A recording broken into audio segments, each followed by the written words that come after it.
30 января около 9 часов 30 минут на 203 километре федеральной автомобильной дороги, проходящей по территории Шурбодинского района Удмуртской республики, произошло столкновение двух транспортных средств – грузового автомобиля и легкового автомобиля «Лада Ларгус». В результате дорожно-транспортного происшествия водитель автомобиля «Лада Ларгус», мужчина, погиб. Причины и обстоятельства устанавливаются сотрудниками госавтоинспекции. Двигался с деревни Селычки, груженный, скоростью где-то 50 км в час. Ехал на грузовом автомобиле.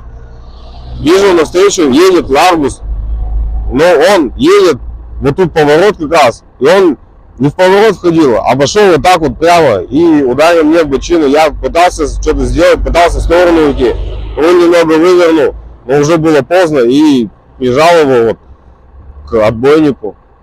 Я смотрю, машина загорелась. Я быстрее огнетушитель достал, пытался потушить, хотя бы достать его. Уважаемые автомобилисты, будьте предельно внимательны за рулем. Соблюдайте скоростной режим, особенно в период неблагоприятных метеоусловий. Чувствуете?